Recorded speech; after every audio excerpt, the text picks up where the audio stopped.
하신 하나님, 생명과 빛으로 지혜와 권능으로 언제나 우리를 지키시는 하나님,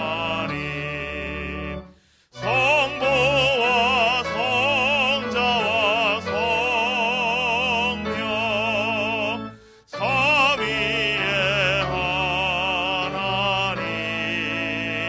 우리 예배를 받아주시옵소서.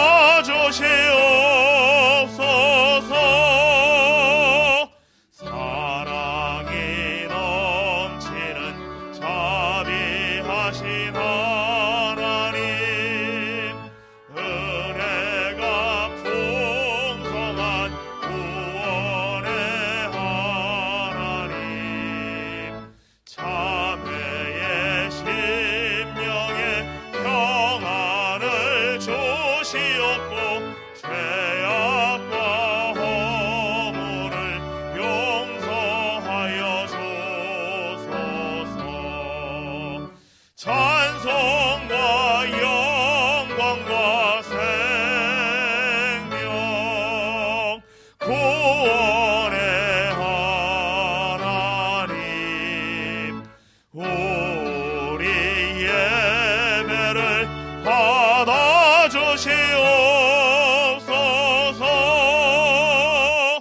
연약한 심령을 굳게 세워주시고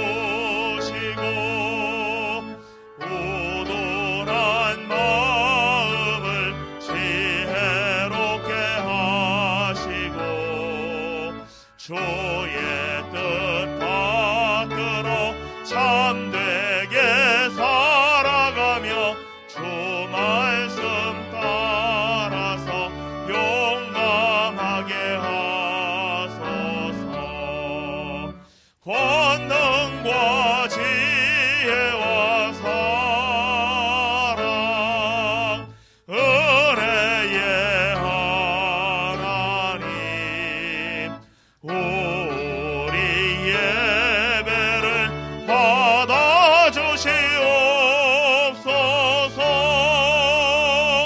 주 앞에 나올 때 우리 마음 기쁘고 고난도 쓴데여 새 희망이 솟는다. 고난도 슬픔도 이기게 하시옵고 영원에 빗대어 살아가게 하소서. 우리의 자랑과 기쁨 생명의 하나님, 우리 예배를 받아주시옵소서.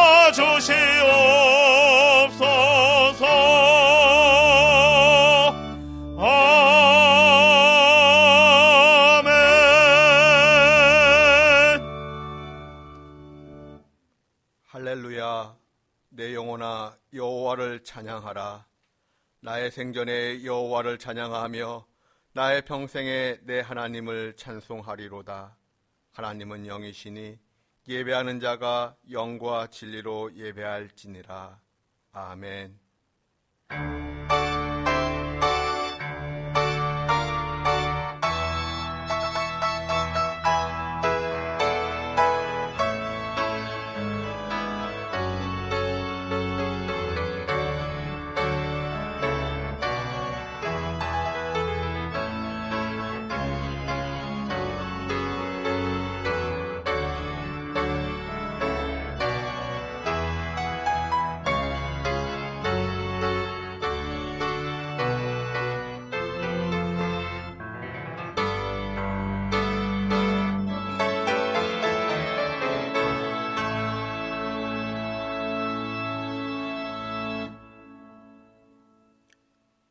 우리의 예배를 받으시며 예배드리는 자에게 한없는 은총을 내려주시는 아버지 하나님, 오늘 거룩한 주일을 맞이하여 주에 속한 백성들이 하나님 앞에 나아가 예배드리게 하여 주시니 감사드립니다. 우리의 삶이 다할 때까지 하나님만을 예배하고 하나님만을 기뻐하고 하나님만을 찬송하는 주님 바라기가 될 수 있도록 하나님께서 우리의 인생을 인도하여 주시옵소서. 오늘 드려지는 예배를 통하여 하나님의 한량없는 사랑과 긍휼과 은혜를 기다리며 예수님의 이름으로 기원하옵나이다. 아멘. 성시교독은 123번입니다.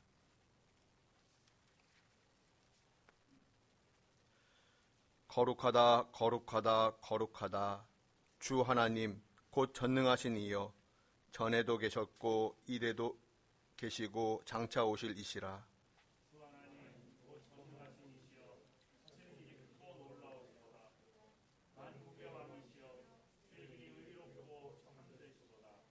주여, 누가 주의 이름을 두려워하지 아니하며 영화롭게 하지 아니하오리이까.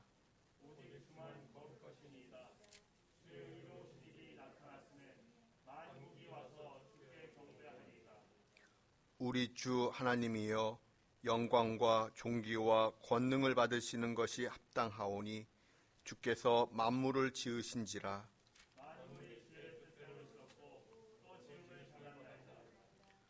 보좌에 앉으신 이와 어린 양에게 찬송과 존귀와 영광과 권능을 세세토록 돌릴지어다.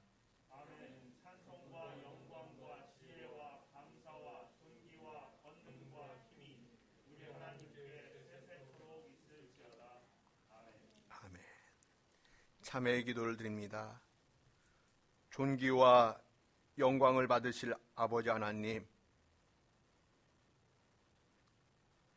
거룩하신 주님 앞에 허물 많은 저희들이 다시 섰습니다. 하나님, 저희의 모습으로 인하여 하나님께 영광 돌려드리지 못한 어리석음과 무지함과 무능함이 저희에게 있습니다.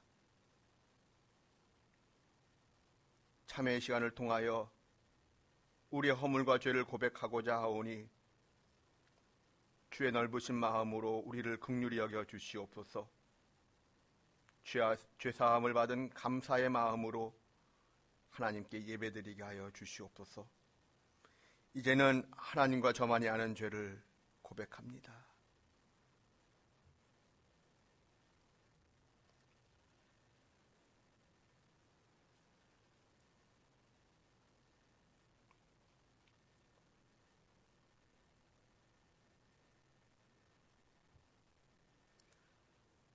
너희는 여호와를 만날 만할 때에 찾으라. 가까이 계실 때에 그를 부르라. 악인은 그의 길을, 불의한 자는 그의 생각을 버리고 여호와께로 돌아오라.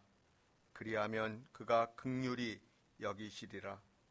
우리 하나님께로 나아오라. 그가 너그럽게 용서하시리라. 그러므로 주 예수 그리스도 안에 있는 자에게 결코 정죄함이 없느니라. 아멘. 이제는 우리의 신앙을 한 목소리로 고백하오니 나는 전능하신 아버지 하나님 천지의 창조주를 믿습니다. 나는 그의 유일하신 아들 우리 주 예수 그리스도를 믿습니다. 그는 성령으로 잉태되어 동정녀 마리아에게서 나시고 본디오 빌라도에게 고난을 받아 십자가에 못 박혀 죽으시고 장사된 지 사흘 만에 죽은 자 가운데서 다시 살아나셨으며 하늘에 오르시어 전능하신 아버지 하나님 우편에 앉아 계시다가 거기로부터 살아있는 자와 죽은 자를 심판하러 오십니다. 나는 성령을 믿으며 거룩한 공교회와 성도의 교제와 죄를 용서받는 것과 몸의 부활과 영생을 믿습니다. 아멘. 자리에 앉으셔서 찬송가 65장 찬송하겠습니다.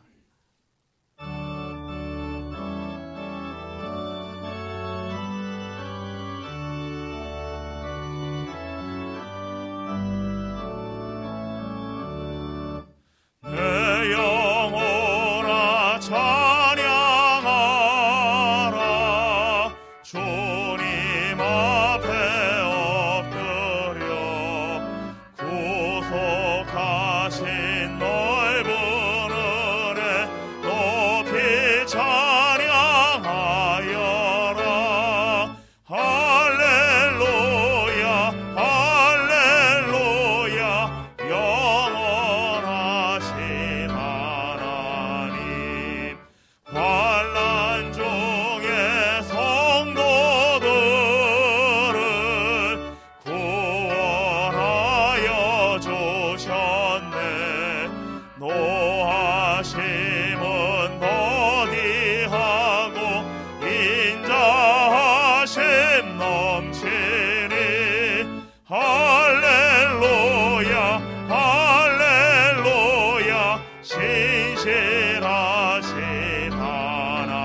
인자하신 그 손으로 보호하여 주시리.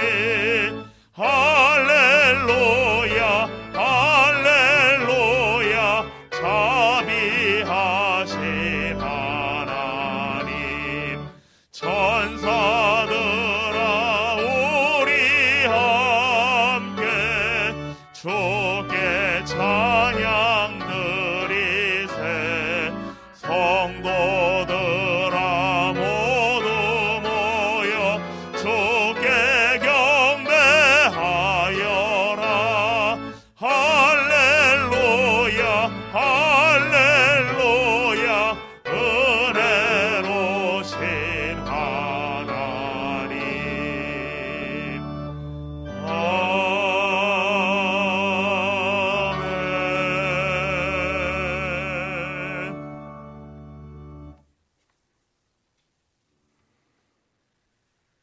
저희를 손으로 지으시고 저희 안에 생명을 불어넣으신 하나님 아버지, 저에게 예수 그리스도를 보내주셔서 영원한 생명을 누리게 하시니 감사드립니다.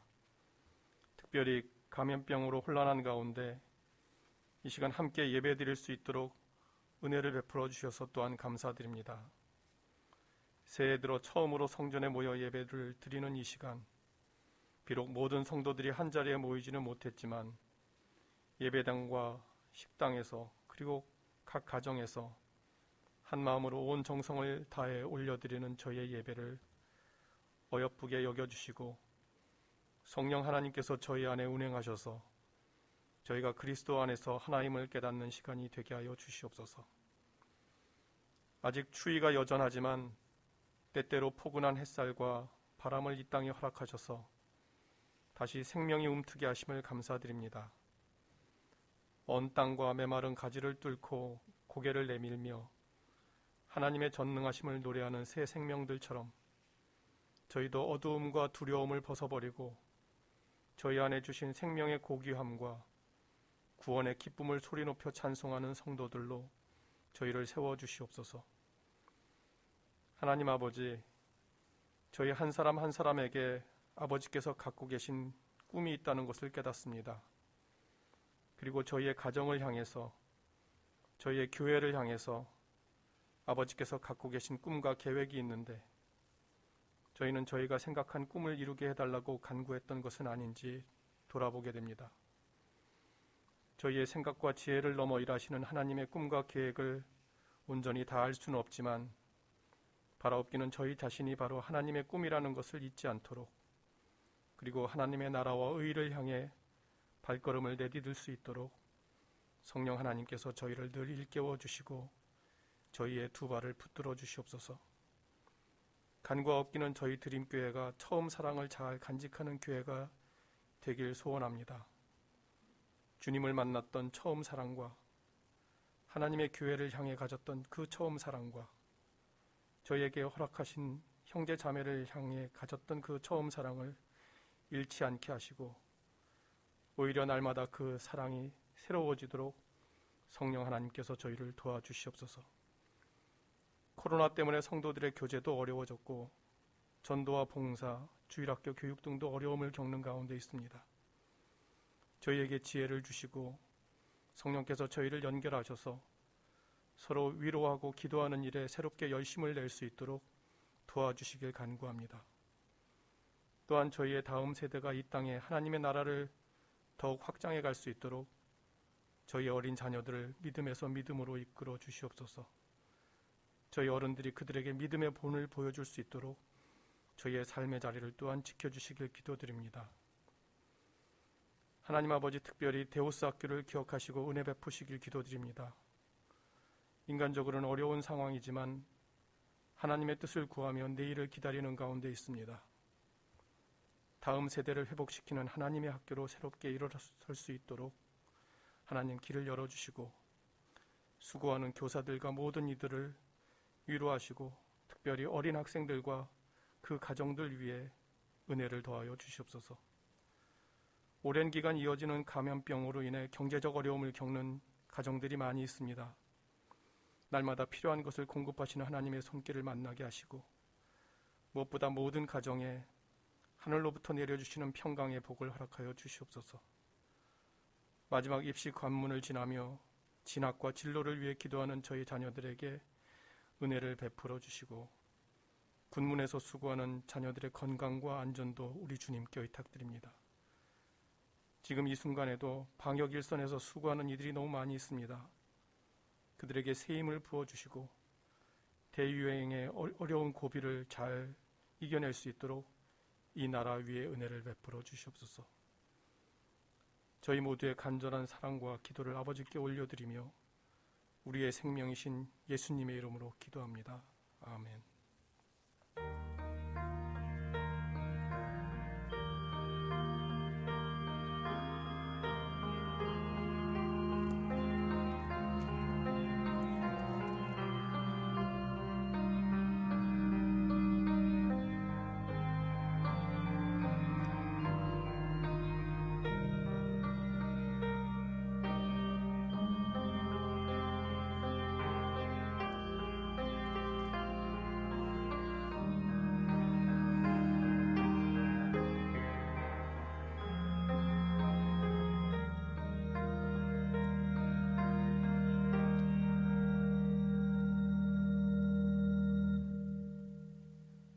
하나님의 말씀은 여호수아 4장 1절에서 8절입니다. 여호수아 4장 1절부터 8절을 교독하겠습니다.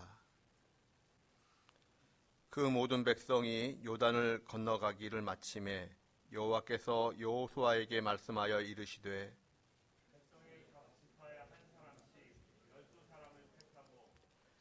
그들에게 명령하여 이르기를 요단 가운데 제사장들의 발이 굳게 선 그곳에서 돌 12를 택하여 그것을 가져다가 오늘 밤 너희가 유숙할 그곳에 두게 하라 하시니라.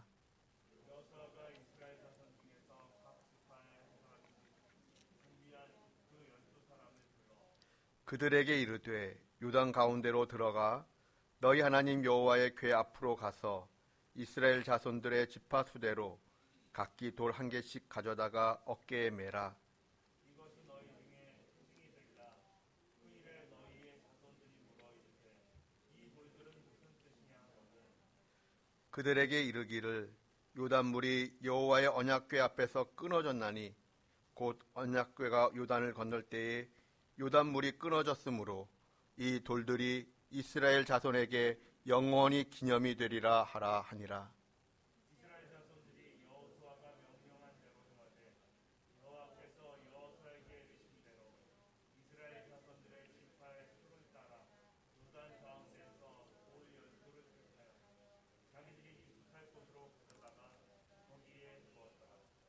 아멘.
샬롬. 다시 현장 예배가 시작되어서 참 반갑고 좋습니다. 어제 오후 현장 예배를 준비하기 위하여 많은 분들이 나오셔서 교회 안팎을 청소하시는 모습을 보면서 마음이 참 감사했습니다. 청소하시는 모습을 뵈면서 두 가지 마음이 스쳐 지나갔습니다. 하나는 오래간만에 뵈니까 반갑다라는 마음이 하나 들었고요. 또 한 가지 마음은 저도 모르게 말 한마디가 그냥 툭 튀어나왔어요. 이제 살 것 같다. 청소하고 또 예배를 준비하는 모습, 또 내일 이제 예배가 드려지겠구나, 이제 예배당에서 그 생각을 하니까 이제는 좀 살 것 같구나 라는 마음이 저도 모르게 한마디가 툭 튀어나오더라고요. 아마 우리 모든 성도님들의 마음이 아니겠는가 생각이 되었습니다. 어서 빨리 우리 일상의 예배의 모습이 회복되었으면 좋겠습니다. 오늘 여호수아 4장의 말씀을 잠시 살펴보고자 합니다. 여호수아는 모세의 후계자입니다. 여호수아서의 내용은 여호수아를 통해 일하시는 하나님에 대한 이야기입니다. 그럼에도 불구하고 이 여호수아 1장에서부터 계속 반복되어지는 성구가 있습니다. 너희 하나님 여호와라고 하는 단어입니다. 가끔은 이제 너희의 하나님 여호와라고도 되어 있고 너희 조상의 하나님 여호와라는 표현도 있습니다만은 너희 하나님 여호와. 여호수아가 이스라엘 백성들에게 하나님의 말씀을 선포할 때 나의 하나님 여호와께서, 내가 만난 여호와 하나님께서 너희에게 말씀하신다 라고 말씀을 선포하지 않았습니다. 너희 하나님 여호와께서 너희에게 말씀하신다 라고 선포했습니다. 찬양 한 곡을 떠올려 봅니다. 너의 하나님 여호와가 너의 가운데 계시니 그는 구원을 베푸실 전능자시라. 이것이 성경의 내용이고 여호수아서의 내용입니다. 하나님은 누구십니까? 너의 하나님 여호와, 즉 하나님의 말씀을 듣고 있는 나, 그러한 나를 위하여 구원을 베풀어 주시는 하나님이십니다. 그렇다면 하나님은 나를 위하여 어떠한 구원을 베풀어 주실까요? 나의 힘으로 되었다고는 결코 말할 수 없는, 나의 능력으로 되었다고 결코 자랑할 수 없는 그런 구원의 은혜를 하나님은 나에게, 우리에게 베풀어 주십니다. 그렇다면 구체적으로 하나님은 이스라엘 백성들에게 어떤 구원을 베풀어 주셨을까요? 7절 말씀을 다 함께 봉독합니다. 그들에게 이르기를 요단물이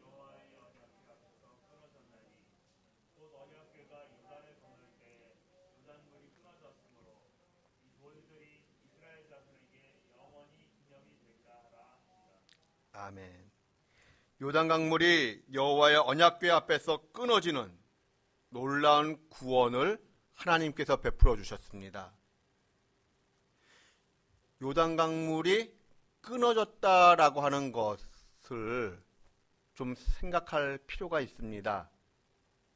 이스라엘 백성들에게 있어서 요단강이 갈라졌다, 끊어졌다라고 하는 것은 우리와는 좀 더 다른 어감을 가지고 있습니다. 예전에 여러분에게 이런 질문을 한 적이 있었습니다. 갈릴리 호수가 맞습니까? 갈릴리 바다가 맞습니까? 우리에게는 호수는 호수이고 바다는 바다입니다. 호수와 바다가 같을 수가 없지요. 그러나 유대인들의 입장에서는 호수나 바다가 한 가지입니다. 히브리어로는 호수도 얌이고 바다도 얌이라는 단어를 씁니다. 심지어 세숫대야에 담겨져 있는 물도 얌이라고 합니다. 마찬가지입니다. 우리가 볼 때는 강, 개천, 와디 다 다른 것이지요.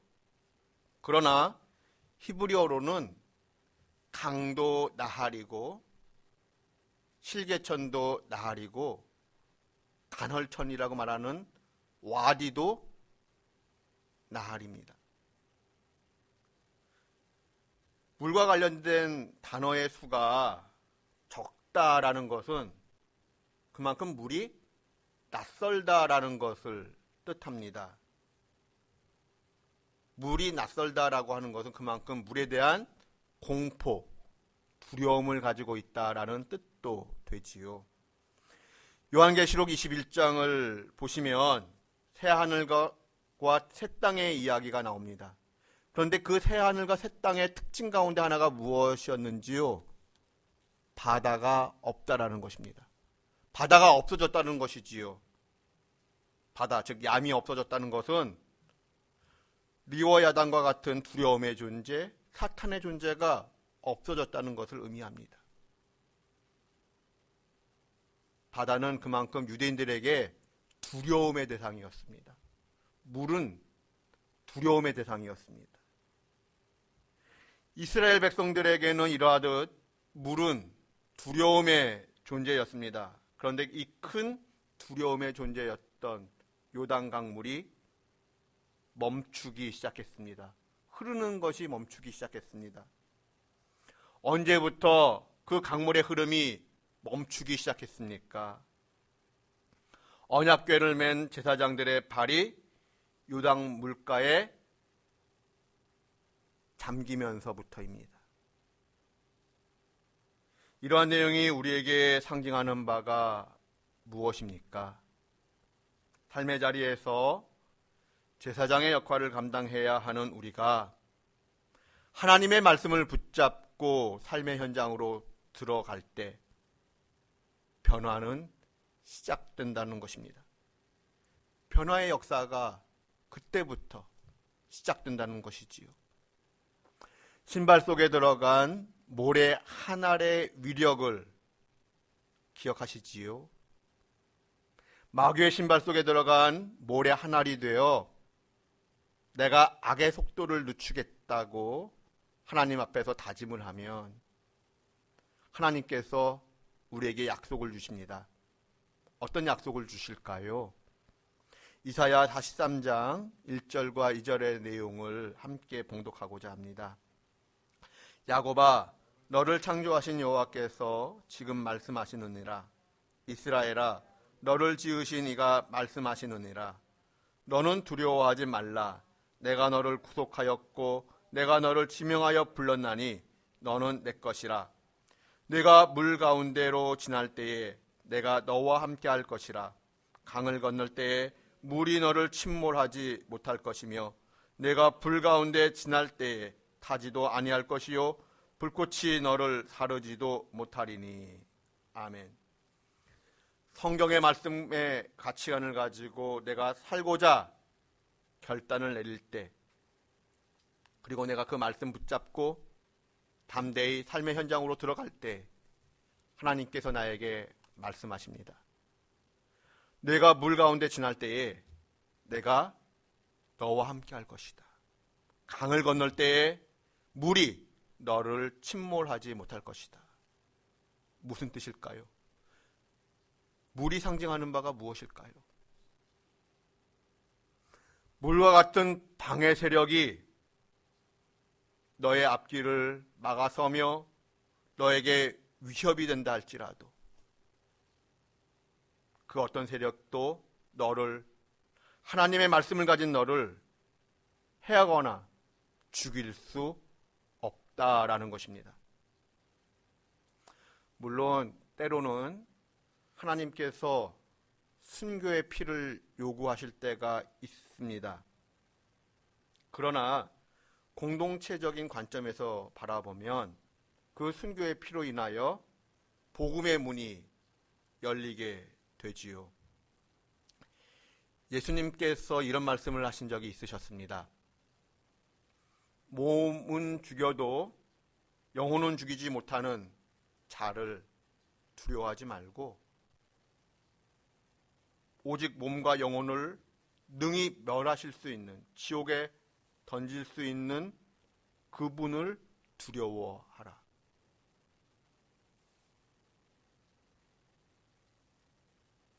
내가 말씀을 가지고 나갈 때 하나님께서 나와 함께 하십니다.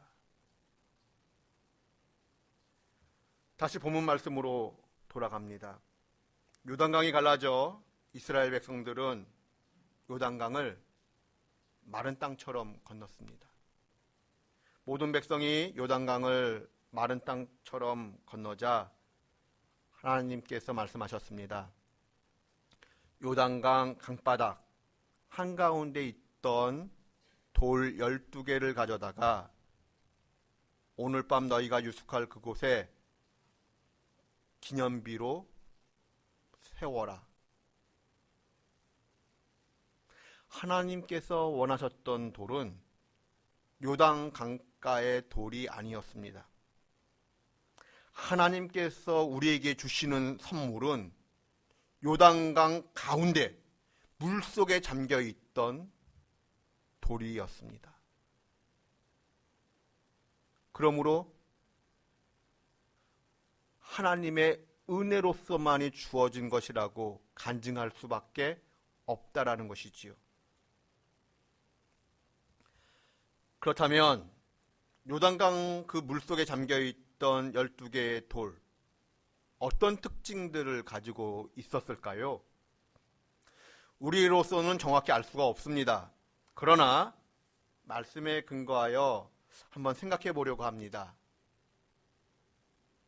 하나님은 여호수아에게 명령하시기를 그 돌을 가져오라 말씀하셨는데 강바닥에서 돌을 파내거나 잘라내라고 말씀하지 아니하시고 그 12개의 돌을 취하여 가져오라고 말씀하셨습니다. 더욱이 돌 한 개씩을 어깨에 매라라는 성경의 표현을 보게 됩니다. 그렇다면 하나의 돌 크기가 제법 컸다는 것을 의미합니다. 더욱이 어깨에 맬 정도라고 한다면 우리가 쌀 포대 같은 걸 한번 생각해 볼 때 적어도 20kg 이상은 되었을 것 같습니다. 그 이상 되었을 겁니다. 더 나아가 그 돌들은 이스라엘 백성들에게 표징으로서 사용될 것들입니다. 그렇다면 돌의 모양이나 색깔이 주변 지역과는 분명 달랐을 것입니다. 그래야 나중에 이스라엘 백성들의 후손들이 주변과 구별되는 돌 무더기를 보면서 이 돌들은 어찌 된 것입니까? 라고 묻게 될 것입니다. 8절을 보시면 어깨에 맬 만큼의 큰 돌 12개를 요단강 한가운데에서 가지고 나옵니다.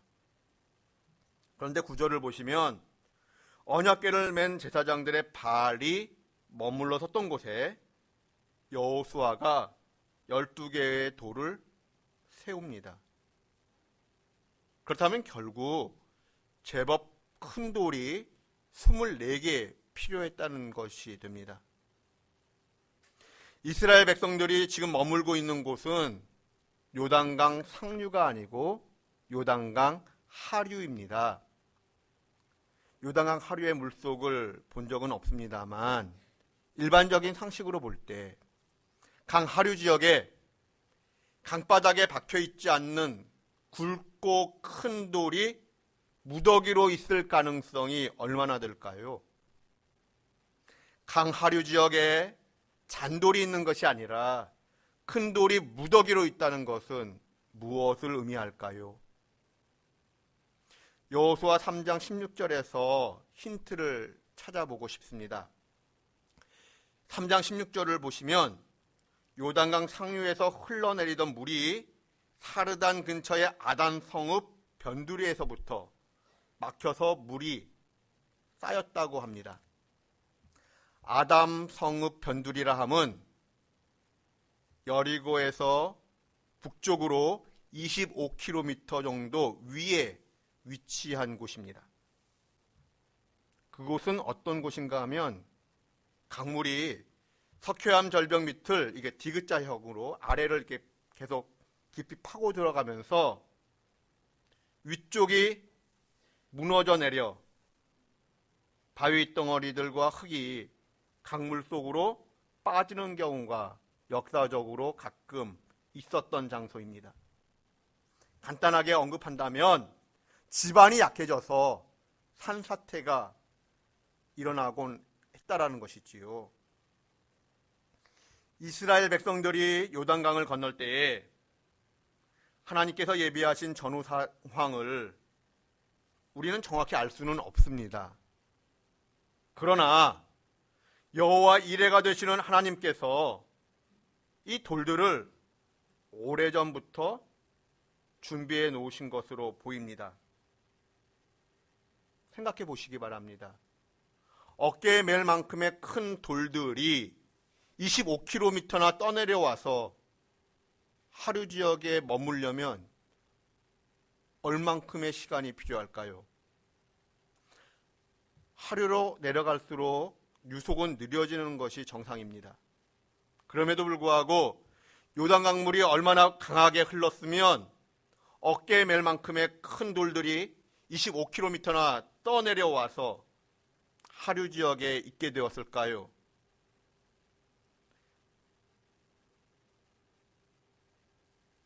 그 돌들이 그 주변 지역과 다른 돌들이어야 한다면 분명 그 길갈의 그 12돌은 여리고 근처의 돌은 아닐 것입니다. 단순히 그냥 물만 많이 있어도 겁에 질려하는 민족인데 빠르고 센 요단강물을 보면서 얼마나 겁에 질렸을까요? 그러나 언약궤를 맨 제사장들의 발이 요단강물에 잠기는 순간 요단강물이 점점 줄어들더니 강바닥을 보이기 시작합니다. 이스라엘 백성들이 얼마나 감격했을까요? 전율을 느꼈을까요? 우리가 생각하는 것보다 훨씬 큰 감격을 느꼈을 것입니다. 그러므로 하나님은 그 감격을 잊지 말라고 말씀하십니다. 다 함께 4장 24절 말씀을 봉독합니다. 이는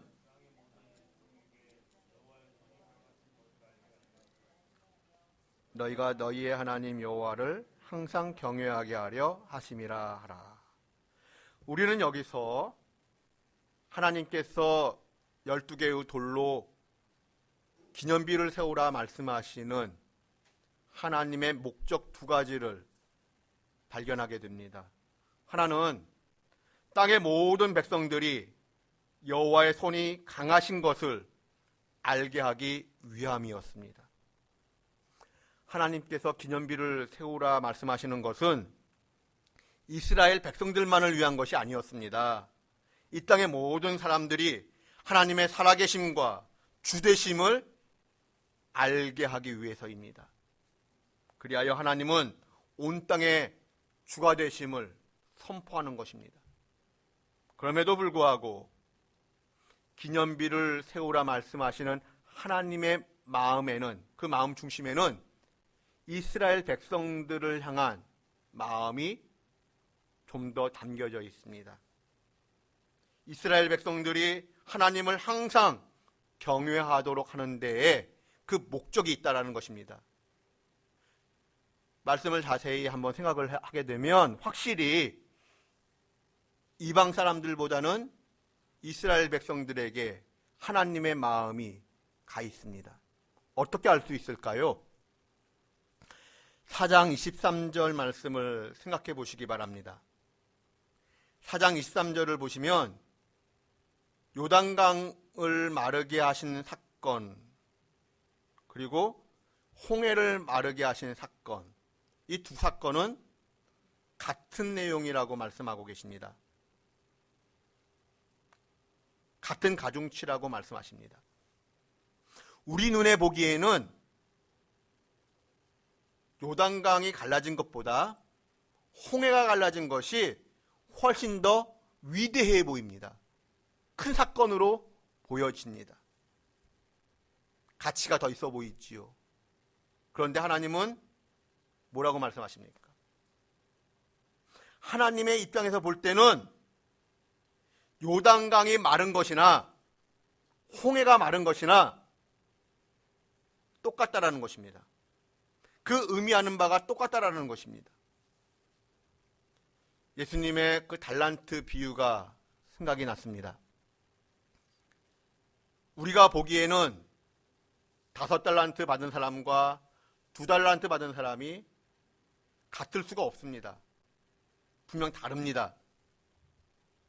실제로 5달란트 받은 사람은 10달란트를 남겼고 2달란트 받은 사람은 4달란트를 남겼습니다. 우리가 보는 관점에서 볼 때 5달란트 받은 사람과 2달란트 받은 사람은 큰 차이가 납니다. 그런데 말입니다. 성경을 자세히 보시면 5달란트 받은 사람이나 2달란트 받은 사람이나 예수님은 똑같은 내용의 칭찬을 하셨습니다. 단어가 다 똑같습니다. 무엇을 의미할까요? 우리 인간의 눈에 보기에는 5달란트와 2달란트가 차이가 날 뿐입니다. 그러나 하나님 보시기에는 5달란트나 2달란트나 똑같다는 것입니다. 마찬가지로 하나님께는 홍해가 갈라져 마른 땅이 된 것이나 요단강이 갈라져 마른 땅이 된 것이나 똑같다라는 것입니다. 인간의 눈에 보기에는 홍해가 갈라진 것이 훨씬 더 위대한 일처럼 보이지만 하나님의 시각에서는 똑같다라는 것입니다. 그럼에도 불구하고 홍해가 갈라진 것과 요단강이 갈라진 것에는 차이가 있었습니다. 어떤 차이점이 있었을까요? 홍해를 이스라엘 백성들이 건넜습니다. 그런데 홍해를 건넌 다음에 하나님은 기념비를 세우라고 말씀하신 바가 없으셨습니다. 반면에 요단강을 건넌 다음에는 기념비를 세우라고 말씀하셨습니다. 우리가 볼 때에는 홍해를 마르신 사건이 더 위대해 보이기 때문에 기념비를 세운다면 요단강 사건을 기념할 것이 아니라 홍해 사건을 기념해야 합니다. 그런데 하나님은 그렇게 말씀하지 않으셨습니다. 그렇다면 질문을 가져봅니다. 왜 홍해를 건넌 다음에는 기념비를 세우라는 말씀을 안 하셨던 것일까? 그 기념비의 가장 중요한 목적은 이스라엘 백성들로 하여금 하나님의 은혜를 잊지 말라는 뜻을 가지고 있기 때문에 그러합니다.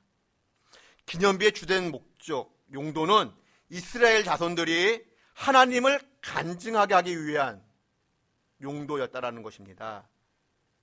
만약 홍해를 건넌 후에 기념비를 세웠다고 한다면 어떤 효과가 있었을까요? 그곳을 지나갔던 이방 사람들에게는 혹 도움이 됐을런지 모르겠습니다. 하지만 이스라엘 백성들에게는 그 기념비가 별 의미가 없었을 것입니다. 왜냐하면 홍해를 건넜던 그곳을 이스라엘 백성들이 다시 찾아갈 일이 없기 때문에 그러합니다.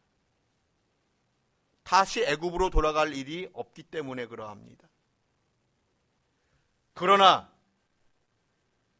길갈, 요단강을 건넌 그곳은 어떤 곳입니까?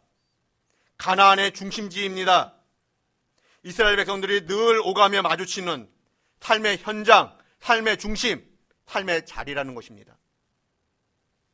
여기서 우리가 깨닫는 것이 무엇입니까?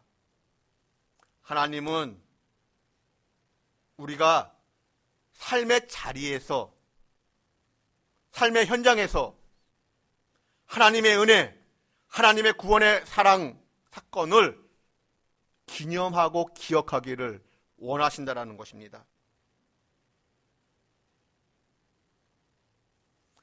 하나님의 도우심으로 살아온 우리의 인생입니다. 우리의 인생이 하나님의 손에 인도되고 이끌려서 우리의 믿음이 시작되었고 여기까지 올 수 있었습니다. 하나님의 포기하지 않는 사랑이 울타리 치듯 우리를 둘러 감싸고 계십니다. 그 변하지 않는 하나님의 사랑이 강하게 붙들어 주시기에 오늘의 우리가 있는 것입니다. 하나님은 무엇을 원하실까요? 그 하나님의 은혜를 우리가 삶의 자리에서 기억하고 기념하며 간증하기를 원하십니다. 우리가 그 하나님의 은혜를 간증하면 하나님께서 나를 기념비 되는 인생이 되도록 이끌어 주실 것입니다. 삶의 자리에서 하나님의 구원을 기억하고 기념하는 저와 여러분 되실 수 있기를 주님의 이름으로 축원드립니다. 기도하겠습니다. 하나님, 이스라엘 백성들처럼 우리도 삶의 자리에서 하나님의 구원을 기억하고 기념하는 인생 되게 하여 주시옵소서. 예수님의 이름으로 기도드립니다. 아멘. 찬송가 171장 찬송하겠습니다.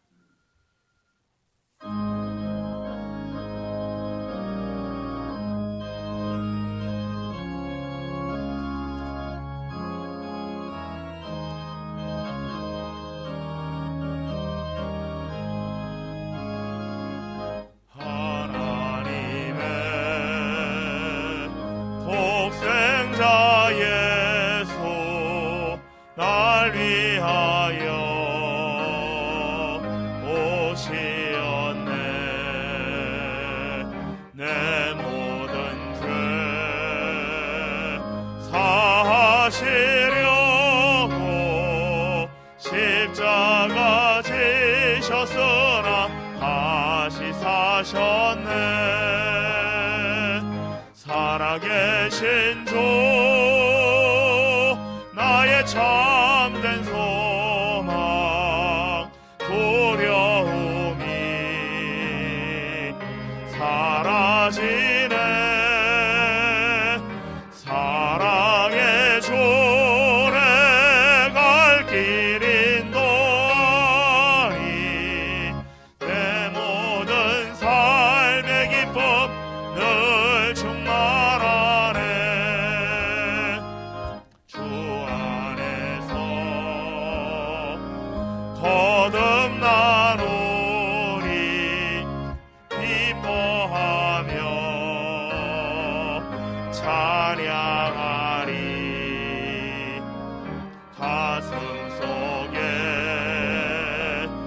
넘치는 확신 우리의 가는 길에 소망 넘치네. 살아계신 주 나의 참된 소망 두려움이 사라지네. 사랑의 조례 갈 길인 도리 내 모든 삶의 기쁨 늘 충만하네. 선한 싸움 다 마친 후에 우리 주님 되오리라. 사망 권세 다 물리치고 주님이 다스리니 영광 넘치네. 살아계신 주 나의 참된 소망 두려움이 사라지네. 사랑의 주 내 갈 길인 도리 내 모든 삶의 기쁨 늘 충만하네.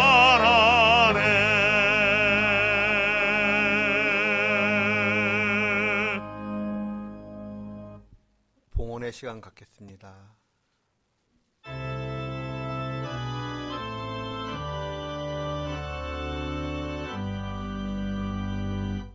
모든 것이 주께로부터 왔으니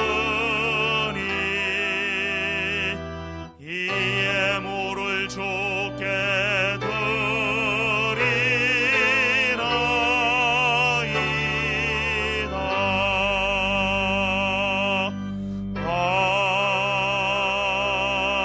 아멘.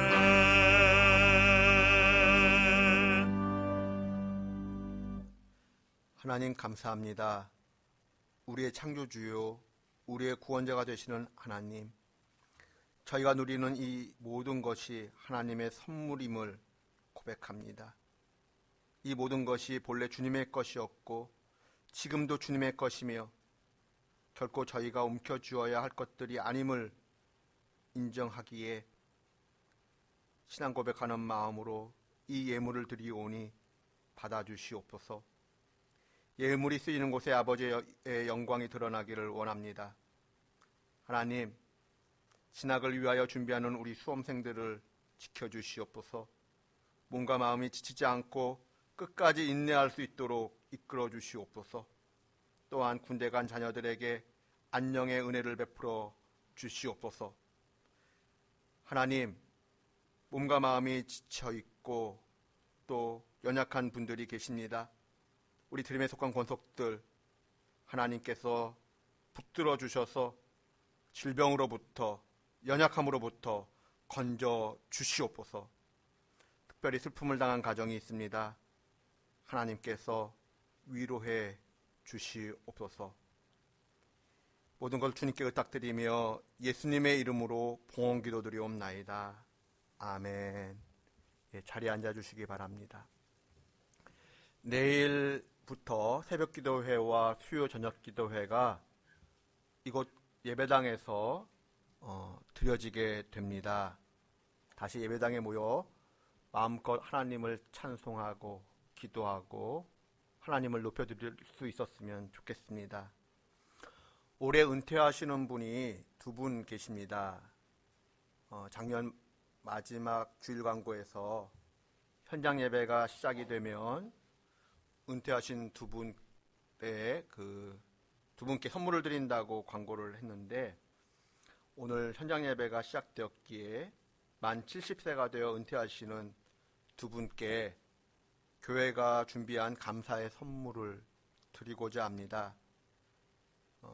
1부 예배 때 우리 박윤옥 집사님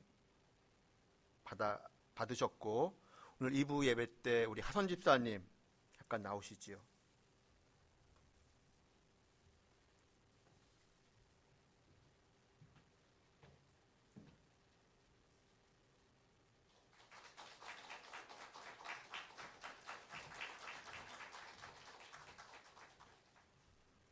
우리 드림교회는 어른이 많이 필요한 교회라 생각이 듭니다. 어른이 계심으로 본이 되고 든든한 교회로 성장했으면 좋겠습니다. 우리 은퇴하신 분들이 우리 교회를 위하여 더 많이 기도해 주시고 본이 되어 주셨으면 좋겠습니다. 슬픔을 당한 가정이 있습니다. 이유진 집사님의 어머니께서 오늘 새벽 하나님의 부르심을 받으셨습니다. 화요일 장례이고 빈소는 분당 서울대학병원 장례식장 12호실입니다. 그런데 이 코로나로 인하여 개별 조문만 가능할 것 같습니다. 저도 이제 2부 예배 끝나고 이제 다녀온 다음에 자세한 일정에 대해서는 구역 카톡방을 통하여 공지하도록 하겠습니다. 나머지 광고는 주보를 참고해 주십시오. 찬송가 483장 찬송하겠습니다.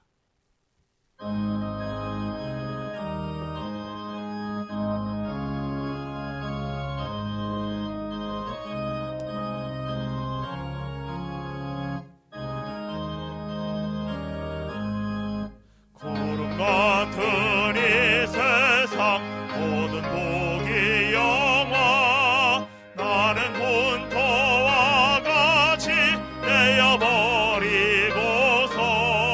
오직 천국의 복을 사모하며 사리 구원받은 내 이름 기억하옵소서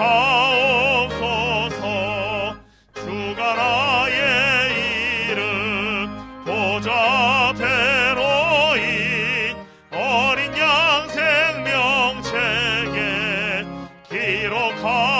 기록하옵소서 주여 몸의 피로써 모든 죄 씻으사 나의 보정한 것을 씻어 맑히소서 있는 보다 너희게 죄를 씻었으니 구원받은 내 이름 기억하옵소서 주가 나의 이름 보좌대로인 어린 양 생명책에 기록하옵소서 죄가 하나도 없고 아무 병도 없는 영화롭고도 밝은 천국 올라가서 주와 함께 그곳에 길이 살겠으니 이런 소망의 삶은 참된 행복이라 주가 나의 이름 보좌대로인 어린 양 생명책에